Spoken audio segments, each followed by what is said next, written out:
My bar's my bar's fine actually. It's full. It's a full bar on the.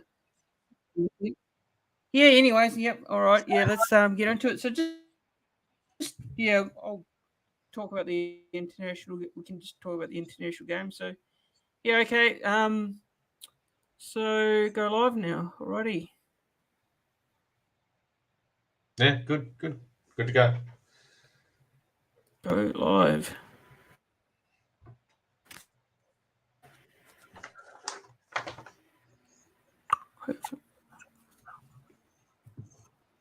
Right.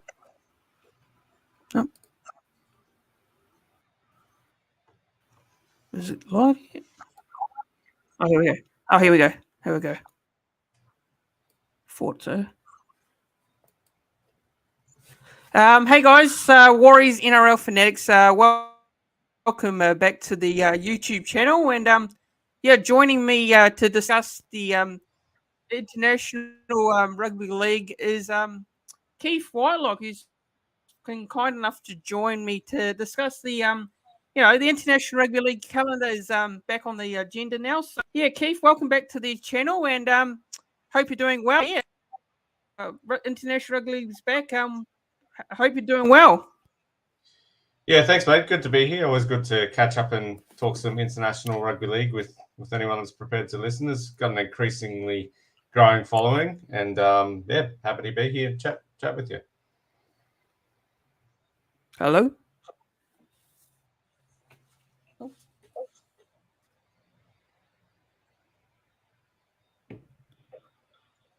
I can't hear you.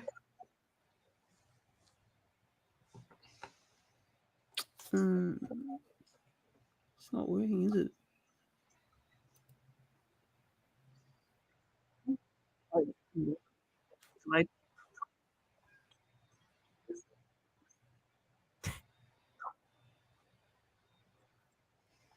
Yeah, no worries, no worries, Keith.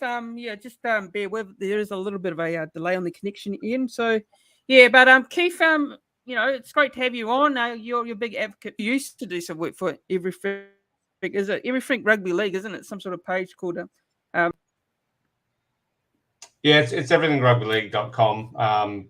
I still, I still do the odd article here and there whenever the inspiration hits. I started that website with my brother a long time ago, and he's taken it from its embryonic stage to obviously what it is today, which is a flourishing website dedicated to all things rugby league. But yeah, I'm in the luxurious position where, whenever inspiration calls, I'm happy to sort of write the odd article primarily about international rugby league these days, which is the area of rugby league that I'm most interested in. But yeah, that's how I first sort of came on the scene in terms of getting my name out there as a rugby league, albeit a small rugby league figure.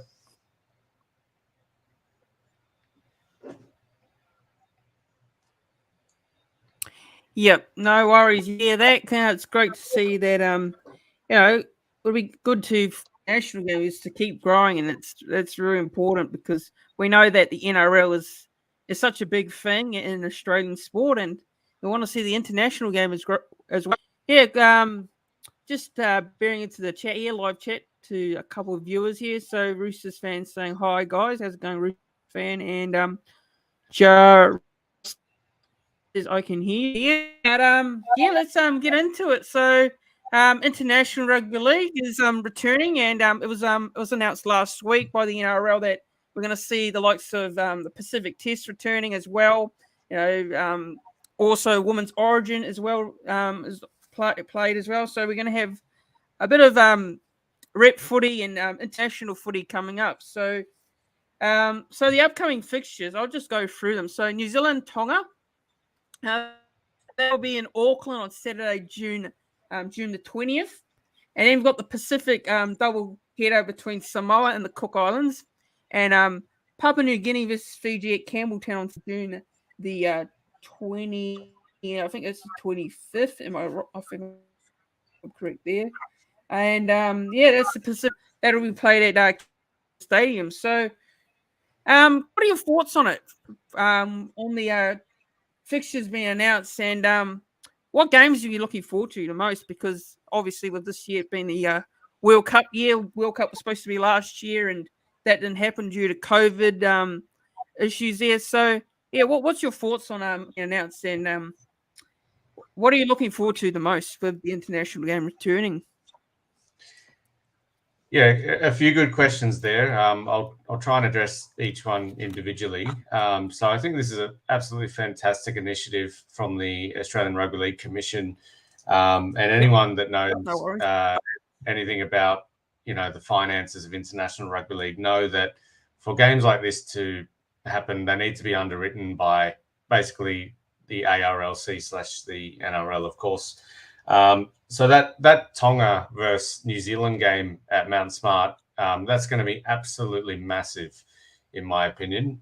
We all remember the scenes from the 2017 World Cup, that game against England, which was just an absolute sea of red. The spine-tingling anthems and the drama towards the end there, where Andrew Fafita dropped the ball, and I think that anything that comes close to replicating anything like that is going to be absolutely huge for the fans to see. And we all know that the Tongan choirs come along, and it's an interesting dynamic with that one, because you've got two teams that, for all intents and purposes, share the same home ground. Tonga have made South Auckland their home of international rugby league, basically, and it's somewhat overshadowed the Kiwis in recent times. So it'll be interesting to see what kind of mix, of fans that we get turning up to that game. But either way, it's a landmark day. It's going to be a landmark day for international league fans, and just in regards to the other games, I would have loved to have seen it played at somewhere like Parramatta Stadium. I think that's currently the best stadium in Sydney until the City Football Stadium opens again in, I think it's round 25 with that Roosters Souths game. And I think that they would have been able to come close to filling Parramatta Stadium as well. I understand there's a large Pacifica diaspora out in the southwest of Sydney. So the game's held at Campbelltown, and it's obviously cheaper to rent out. But I would have loved to have seen a little bit more ambition in regards to what they think that they can get. Certainly, each time this event's been held, there's been a fantastic turnout. But the other one is Papua New Guinea and Fiji. So a Melanesian clash there to go along with that Samoa Cook Islands game. So yeah, a few absolutely cracking games, and I've got positives to say about it.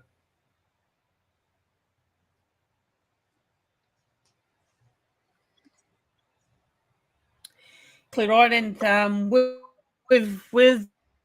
New Zealand Tonga game, it'll be interesting. This player will be eligible to play in their game because with the New Zealand Warriors, they're coming home to play in Auckland as well. So I believe they play a game the week before that or after that. I'm not too sure. I don't know how it all works there, but it'll be interesting. Do you think the Warriors will let some play some of their key? Will they refuse to play them? Will they refuse to let them play in that game versus Tonga?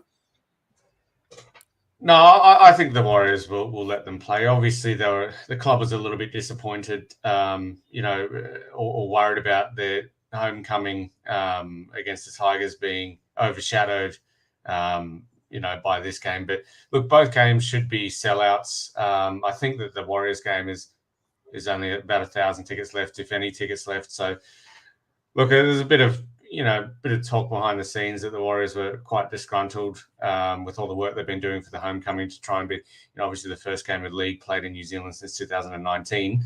But look, I think there's enough interest in both games not to overshadow either of them. I think both games create it's just a celebration of rugby league and the first step forward to, growing the game in New Zealand, re-establishing a footprint for rugby league in New Zealand. And I think there'll be occasions that anyone that attends those two games will never forget.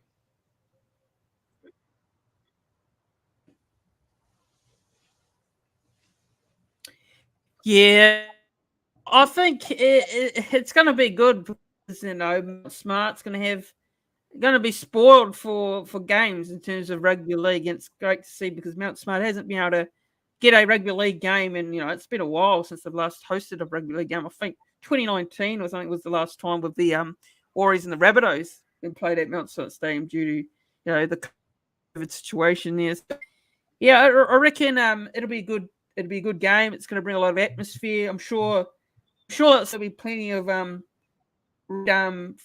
Tongan support here. Hopefully a few New Zealand supporters can get out too and pack it out too, because that'll be very good. So I'll just peep over to the live chat here for YouTube. So Jake O'Hara says the week after is the Warriors game against the I forgot who we were playing. Sorry, I think we were playing the Tigers. I think the West Tigers. Yeah. So yeah, a week after. All right. So yeah, look, anything else you'd like to add in regards to these Pacific fixtures? Anything else in terms of what these games will bring? Because obviously it's so important for these teams because of the World Cup at the end of the year in October, I believe. So you got anything else other to add on?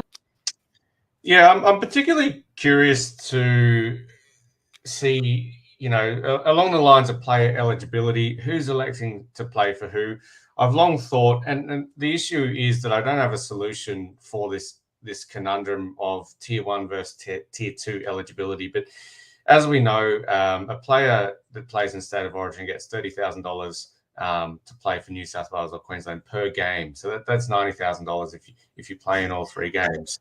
You can do, Jerome Luai is obviously the easiest case to use here. You can play for New South Wales, but also play for your nation of heritage, that being Samoa in this case. However, if you play for another tier 1 nation outside of Australia, you can no longer play for Australia or England, the 3 tier 1 nations. So there's no doubt that New Zealand are massively disadvantaged in that regard. So we saw, the contentious or the controversy around Ronaldo Mulatalo, who was picked for Queensland, just didn't reside in the state of Queensland by, I think, less than a year prior to the age of 13. I'll be curious to see if he, will turn out for New Zealand, and who else will turn out for New Zealand. Whether or not we'll see some defections to the island nations of Samoa and Tonga, like we saw prior to the 2017 Rugby League World Cup, when we had Takiaho, Fusatua, Taumalolo, Andrew Fafita, and I think one other that his name eludes me, defect at the last minute there. So the eligibility rules were tightened after that to reflect that a player can no longer change nations in the space of 1 year. So whoever represents New Zealand at this upcoming game can no longer represent, Samoa or Tonga or any of those island nations after playing for New Zealand in the same calendar year. So it's a pick and stick in terms of the World Cup at the end of the year. So I'm particularly curious to see who elects to play for who. And I think, we'll see some rather exotic choices in my mind. A player like, Jack de Bellin's actually eligible to play for Papua New Guinea. And the coach of Papua New Guinea came out at the end of 2021 saying that he is actually interested in playing for Papua New Guinea. So that's something that not everyone knows, that Jack de Bellin's eligible for Papua New Guinea. And Tyson Frizzell started his international career playing for Wales, assuming that he won't be picked for Australia. He might well be, but if he's not, will he turn out for Wales again, or will he elect to play for Tonga? So you've got, players that are, and it's rather unique to rugby league because there's only 2 professional competitions around the world. You've got players who are eligible for up to, often 3 nations at the same time. So I'm very curious to see who turns out for who, because the choice means that you can no longer change teams just before the World Cup and represent that nation. So that, as I said, that's the part in particular that I'm most interested in. I'm also interested in seeing the Cook Islands turn out again. They're always good to watch. they're a small nation, but they punch above their weight in the rugby league sphere, and I'm looking forward to seeing them play and what they offer.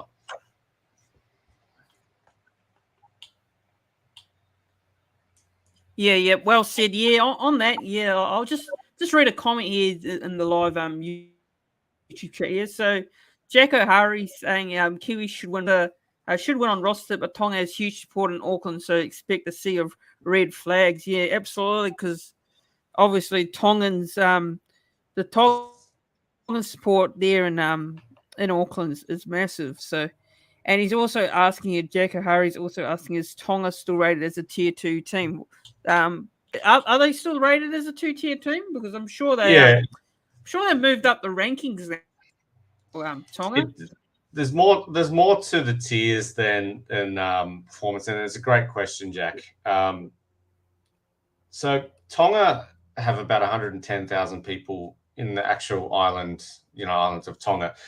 However, the diaspora is quite large, and that's why we're seeing such a strong, passionate Tongan national side. And I don't expect that to end anytime soon, because different to the Greeks and Italians that came to Australia many decades ago, there's a constant flow of migration, which helps ensure that people, a lot of the current players don't go past their grandparents' generation, become ineligible to represent their heritage. So I expect the strength of Tonga and Samoa to continue for many, even decades to come.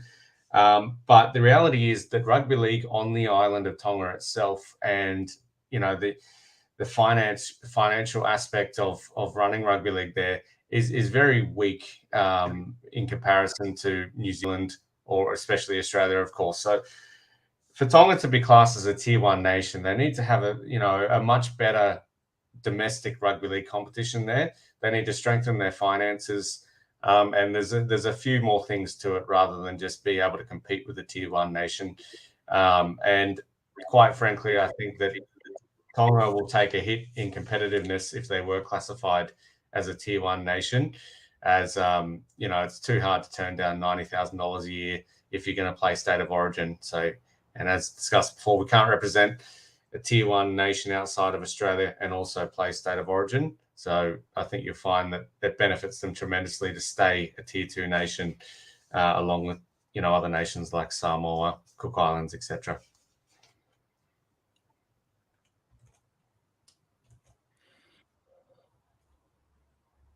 Yep.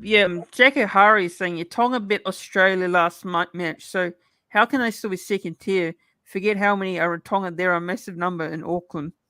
And then he's also going on saying here, Jack O'Hara is also saying that union's the main code in Tonga and Samoa, which I'm not too sure. What do you think of that? Because union's more of a big thing in New Zealand. I don't know what it's like in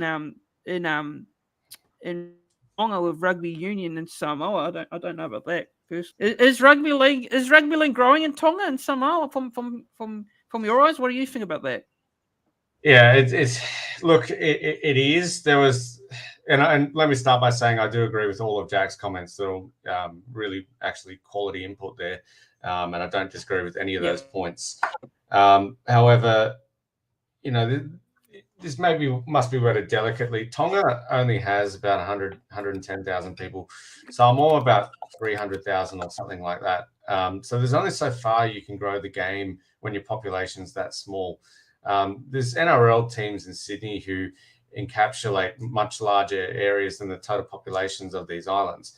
So the fact that they're able to rely on the diaspora in New Zealand and Australia to field remarkably competitive teams is a celebration for the game in itself. But to come back to your question, there was a time maybe 15 years ago where, in order to be eligible for RLIF fundings, or these days called International Rugby League or IRL, you needed to have at least four domestic teams in a regularly held domestic competition.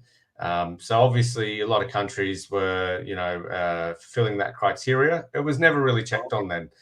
So a lot of people had doubts that there was actually regular rugby league played domestically in Tonga, for example, and whether or not there was 4 genuine clubs there. I do believe there is some genuine clubs playing in Tonga these days, and there's a decent following of the NRL.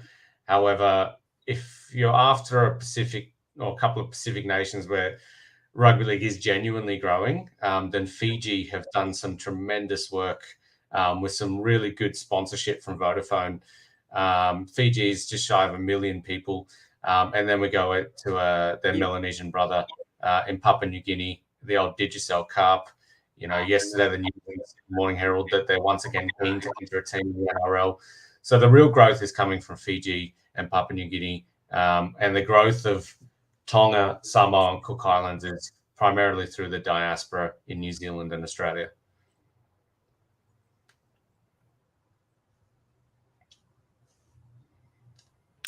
Yeah, look, on they've done quite well over the past couple of years. Actually, they've made this. I think they made the semi-finals, or was it a couple of years ago? I think they obviously they knocked us out in the quarterfinals, but yeah. What are your thoughts on Fiji? Do you think Fiji can do something similar to Tonga?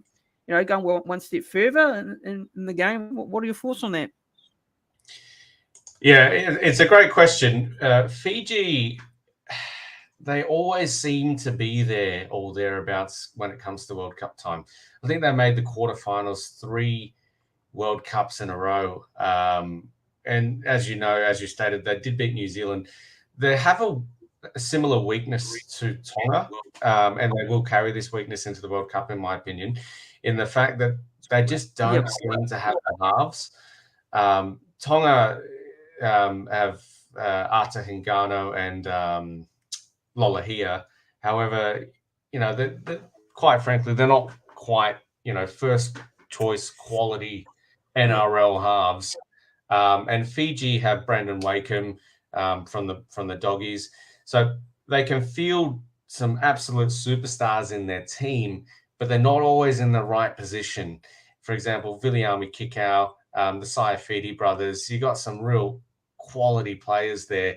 But the real one with the real country that's a tier 2 nation and does have quality across the park is definitely Samoa. If you look at, Jerome Luai, Brian To'o, in other halves, and Chanel Harris-Tavita, even someone like Mason Lino, who I know I've just cited is probably not NRL quality these days. And then you got Anthony Milford. Samoa aren't short of quality halves. And then you throw in the likes of Joseph Sawali, Marty Tapau in the front row, and Josh Papali'i's expressed, mild interest in switching from Australia to Samoa. There's just an absolute plethora of talent, and they're not lacking in key positions. It's across the park. It's actually at a stage where you're going to see some genuine stars possibly miss out on making the Samoan side. Just like there are going to be genuine Tongan, NRL quality forwards that miss out on the Tongan side as well. But the difference between the two, and this is going to sound strange because Tonga are the ones that have really put their best foot forward and beaten Australia and beaten New Zealand, but the ones with the potential to, at least match that is Samoa, because they've got depth across the park.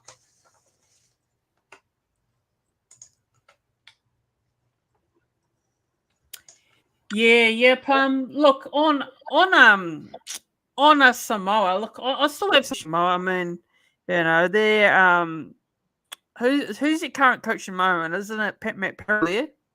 Because so they've just announced. Is he still there, Matt Parrish? Is he Samoa? Yeah, Matt Parrish coached them into the World Cup. Jeff Tuvi's with them. Frank Pritchard's helping out.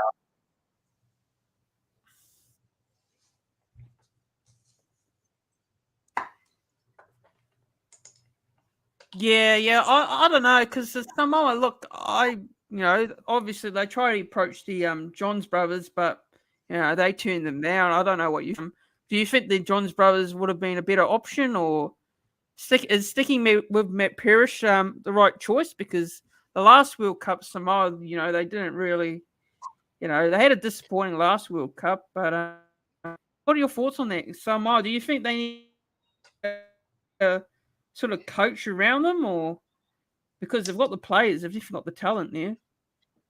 Yeah. I don't know if they approached the Johns brothers. They've come out recently and said that, at no stage have they been approached nor approached anyone outside of their current coaching camp to take over. So you hear whispers that Matt Parrish is not the most popular coach for some of the players that are eligible for Samoa. Josh Papali'i comes to mind with a quote, about a year ago, where he's, supposedly referenced or alluded to the fact that he would be prepared to change allegiances to Samoa if the coach has changed. But I think it's a very strong coaching side. Matt Parrish, the jury's still well and truly out on Matt Parrish in my mind. But would the jury still be out on Christian? What's the Tongan coach's name? St. Helens coach. Christian Welsh, not Christian Welsh. Anyway, Christian Wolf. Christian Wolf, sorry. Would he have realised his potential in the coaching sphere if it wasn't for Taumalolo, Fafita, etc., defecting at the last moment in 2017? But in saying that, we need to give him some credit from creating a culture where players want to be part of as well. So, yeah, the jury's still well and truly out on Matt Parrish for me, but they've committed to him for, at least the 2021 World Cup, which is now obviously held in 2022. And yeah, look, honestly, that first game of the World Cup at St. James Park in Newcastle, so England and Samoa open the World Cup, and that is a big stadium to try and fill. However, I expect them to come pretty close. It's in the north of England. Obviously just south of the Scottish border, but, close enough for people from Lancashire, Yorkshire, Cumbria, the heartlands of rugby league, that M62 corridor to travel up on the train or drive. I wouldn't be surprised to see Samoa win that game, but I think England are strengthening more than I expected them to. And players like, even Jackson Hastings, he's already played for England, so he can no longer change to another tier one nation. So I expect him to be, present in that England squad as well. Yeah. So that will be one of the games of the tournament, that opening game between Samoa and Tonga.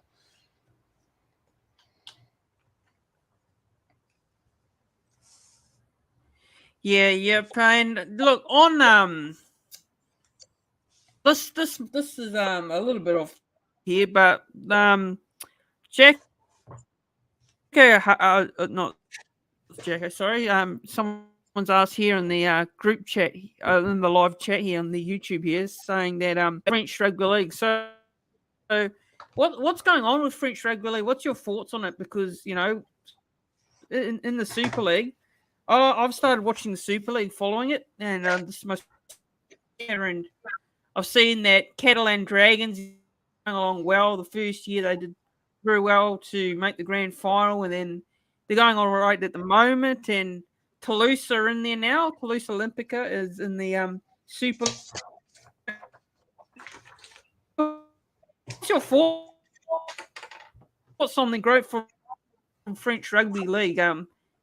Is that do you think that's moving in the right direction, or what's your thoughts on it, on French Rugby League? Yeah, absolutely. It was rock bottom, I'd say maybe 5 to 10 years ago, and things were really not looking good. But a very enthusiastic man named Luc Lacoste became the chairman of the FFR 13, and he has done some tremendous work on the ground trying to grow the game in France. And Toulouse Olympique joining the Super League is another shot in the arm. I'm very, very positive and optimistic towards the future of rugby league in France. We've got a game against Wales, France and Wales. I believe it's staged in Albi. That's coming up. That'll be an absolutely cracking game. The Catalans are still going very, very strong. They're genuine, consistent top 4 team in the English Super League. The only criticism of Catalans that fans have, myself included, is that they don't really develop young Frenchmen as often and as well as what they could. There's a few starting to flow through after Steve McNamara, the coach, sorry, name eludes me, did admit that they need to do more in that area. Corey Norman joining Toulouse, he's basically, in my mind, their last hope of avoiding relegation, despite it, it's early days yet. They're a few wins behind teams like Wakefield, and you've basically got an arms race in the division beneath the Super League between Featherstone and Lee to make it into the Super League and spend a lot of money paying players at a high risk. So, look, the World Cup is staged with government support, both financially and contra-wise, in 2025. That'll be in France. And, we all know that the heartland of the game in France is in the south, around towns like Avignon and Perpignan. But to have a team played out of Toulouse, which is a genuine big city in the south of France, the longer that Toulouse Olympic can stay in the Super League, the better it will be for French Rugby League. But the fact that there's two Super League teams as we speak right now, a World Cup with government backing in 2025, solely staged in France, if the game there can capitalize on events like this, then I think it'll continue to go from strength to strength. And players like James Maloney turning out for the genuine French leagues, Elite One teams, can only make it go from strengthen further, in my opinion. But the game in France is in the best shape that it's been possibly in my lifetime. Maybe not quite what it was when they beat Australia in the 50s, I believe it was. But certainly in my lifetime, and I'm in my mid-30s, I've never seen the game this strong in France before.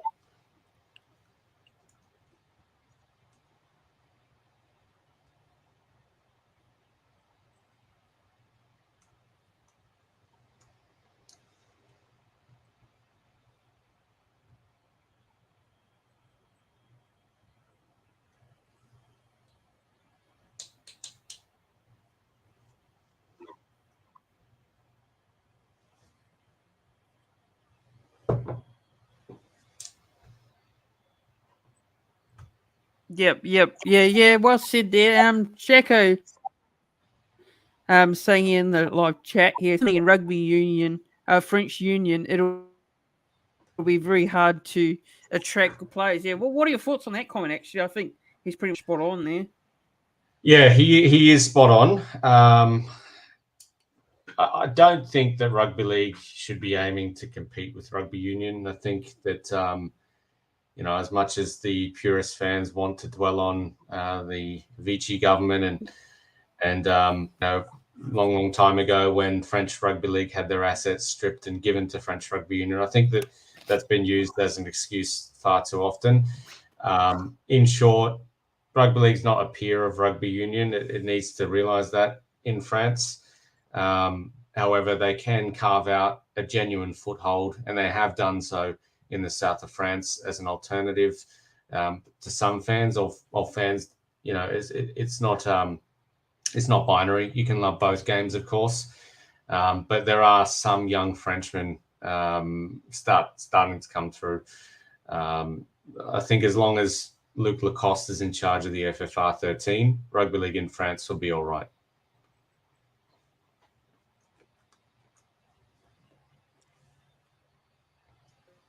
And Jeffy's not Jeffy, sorry, JV 1000 saying they just need to capture a small percentage of the market fans, players, and then get the momentum. Yeah, what do you think about that? I think that's a very good comment there. Yeah, I couldn't agree more. A big start will be having a competitive international game, and teams like Samoa, Tonga, Papua New Guinea, and Fiji being as strong as what they're expected to be coming into this upcoming World Cup will only strengthen that. Rugby union wasn't always competitive, certainly not as competitive as what it is now in terms of their World Cup. And teams like Samoa and Tonga, they were, somewhat used to help grow a competitive Rugby World Cup brand. And there's no reason why the same thing can't happen in a Rugby League World Cup to really grow the brand. For the first time that I've seen, we've got probably 5 teams that can at least make the final, which is the first time I've been able to say that in my lifetime, and possibly even 6.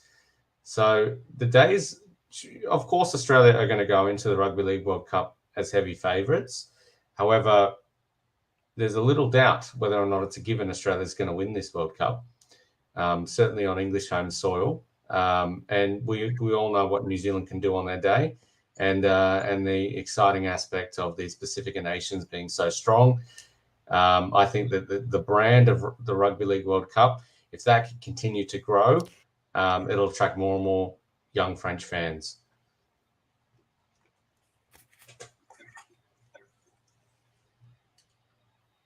Yeah, look, hopefully, French rugby league can continue to grow.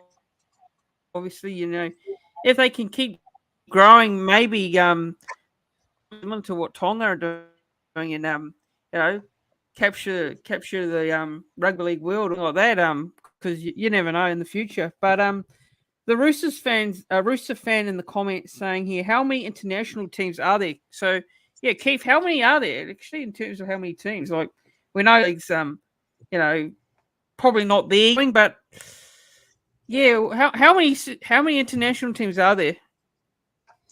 Yeah, it depends on whether or not you want to solely classify, members or associate members of the IRL or not. I don't have the exact figure on me at the moment, but if I were to wager a guess, it'd be somewhere around about 42 or something like that. But it is growing. I did an interview with the coach of the Chilean rugby league team about 6 weeks ago as they were prepared to play the Philippines in Sydney. And they've got the preliminary stages of qualifying for the 2025 World Cup via the Americas. They've got that game in Colombia against Brazil in November this year. And if they win, whoever wins that between Colombia, Brazil, and Chile, that will go through to play Jamaica, the USA, and Canada for a spot in the 2025 World Cup. So people like Robert Bergen and the work that they've done with Latin Heats and all these, Argentina has a fledgling team now, Chile, Brazil, Colombia, I think even Peru have a team. So it is growing, certainly up towards 50 and beyond, and it needs to continue to grow if rugby league ever is going to stand a chance of becoming a Commonwealth Games sport. I don't know where it's at in terms of it's being recognised as a separate sport to rugby union with the requirements to enter the Commonwealth Games. It would be a shortened version of it, but to come back to the original question, around about 45 or something like that. However, don't quote me on that. I don't have the exact number in front of me, but it is growing by the year. And I expect it to grow more as we start to really get out of this sort of COVID-affected era, I think.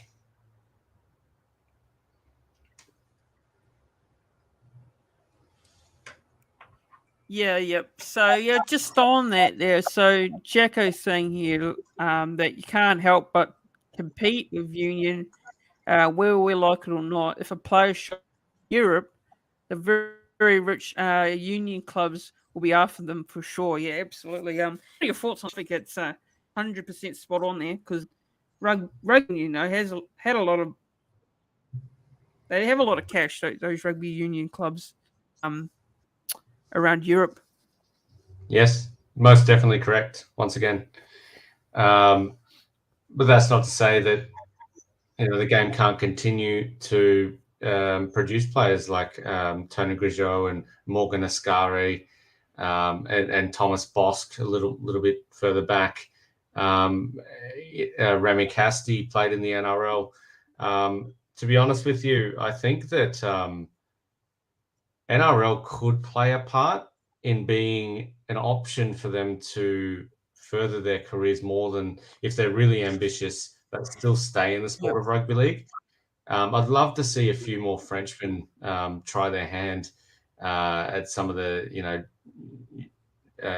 the divisions below NRL in the hope to making it to the NRL. But yeah, there's no denying that, if a player is good enough and is a genuine young Frenchman, for example, he's going to attract the interest of some of the bigger or even the smaller French rugby union clubs.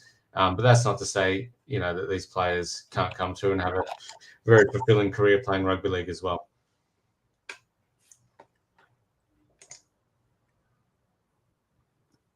Yeah, and another comment here saying from JV1000 saying, I would like to see the American professional comp established. I think it was delayed last year. Are there good rugby league foundations for the states to be successful? Think about that, because I don't know too much about American rugby league, but what's your thoughts on that? Yeah, well, how long do you have, really?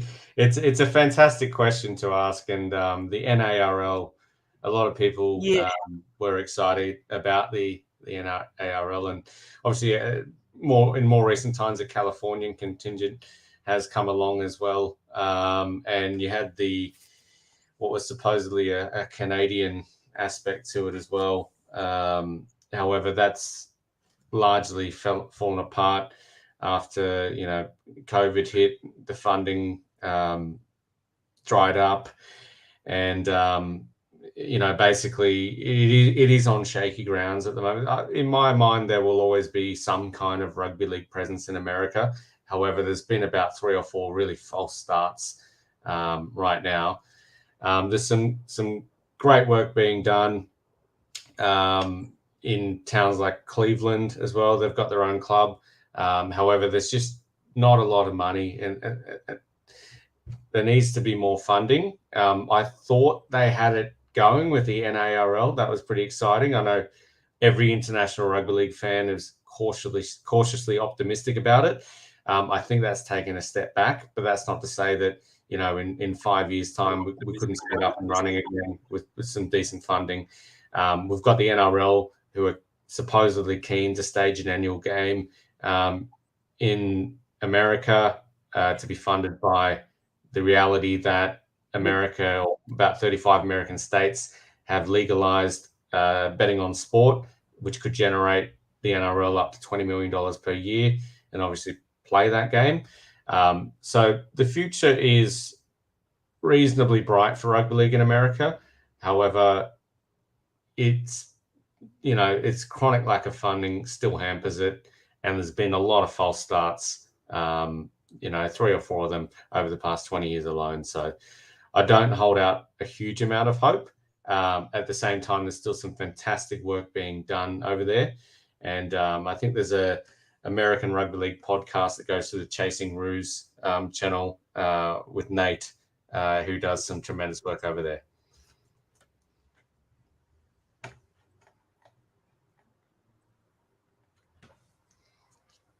Yeah, I might have to check that out, actually. Yeah, that sounds good. So yeah, just looking through these comments here. So yeah, Jacko is saying here, agreed with JV, but serious money's needed. Super wealthy league fan or better 2 or 3 need to be back in the comp. And he's saying, get the Frenchies or getting luxurious contracts in Europe. Same could happen. What's your take on that one, quickly? Yeah, I didn't hear the whole question, but the parts I heard I 100% agree with, and this might be a controversial comment, but I think that the NRL needs to start to think about propping up the English Super League. There's not enough money in the TV deal that they signed. It's fantastic to see English Super League on Channel 4 once a week. That is huge for the game over there, but financially, the English Super League outside of the top 6 clubs are very, very weak at the moment. You've got teams like Salford, Wakefield, even Toulouse, not spending enough money on players, although it's a bit harsh on Toulouse to say that. But, Salford's a town in Manchester that, they average about 2,000 people per game. So until the English Super League gets on stronger financial footing, which in reality there's only one organisation in the rugby league world with enough funds to even think about propping it up, and that's the ARLC or the NRL. Until that happens, I think the game's going to struggle to grow. However, there are rumours that they realise that they're not in a good enough position to have a promotion relegation system. So there's rumours that the Super League could go to 10 teams in the top flight and 10 teams in the division beneath it. So a complete restructure. That's just a rumour at this stage. However, watch this space.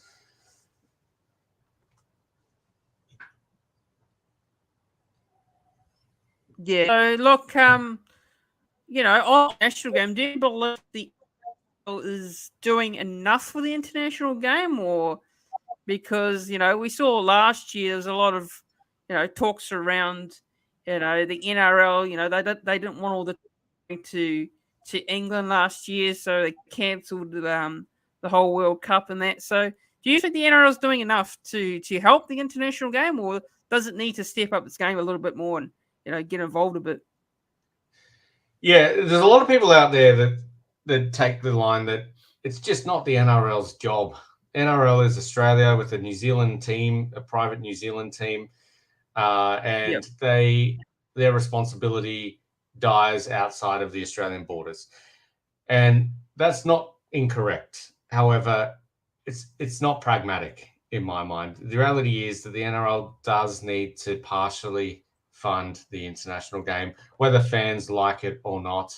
If the international game is to grow, it's only got one revenue or profit generating product, and that's the Rugby League World Cup every 4 years.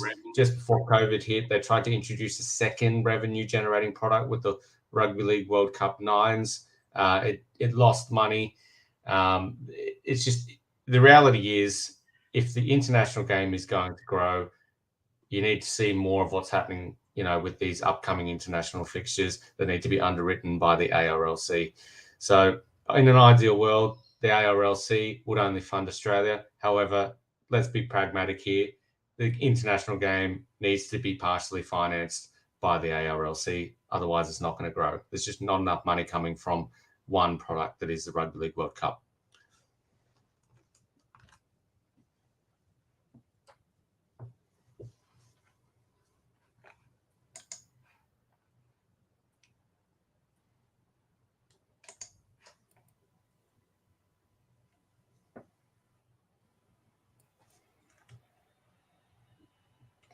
Yep. Yeah, exactly. Yeah, I think that's what they need to do, and it's not all on the NRL, obviously.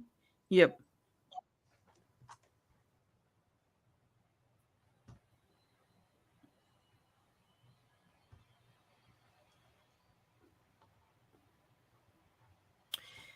Yeah, look, is there anything else you'd like to cover on before we end it off here? Because I think we've pretty much covered it. Is there anything else you'd like to add on? Just one last positive thought that we're going to have 2 World Cups in the space of 3 years. We're going to have a 2022 World Cup, which is last year's but delayed, with a record amount of funding from the British government. I think in excess of at least £20 million, if not £25 million. I think we're going to have national coverage on the BBC, clear airways, because it's just before the Football World Cup in Qatar. And then in 2025, in 3 years' time, we're going to have a World Cup in France, the nation that created the Rugby League World Cup, which is obviously the second oldest World Cup in the world. So the next 3 years is the most exciting time to be an international rugby league fan that I've seen in my lifetime. So there's some real positives to take on. I'm really excited about these upcoming Pacific tests. To see Tonga versus New Zealand back at Mount Smart, it's going to be a sea of red. It's going to be a celebration for the game. And everyone should just jump on board because International Rugby League has so much potential, and I expect it to start to really realize that potential, over the next 3 years, massive 3 years. And also, thanks for having me, Fanatics. I always enjoy catching up with you and talking league.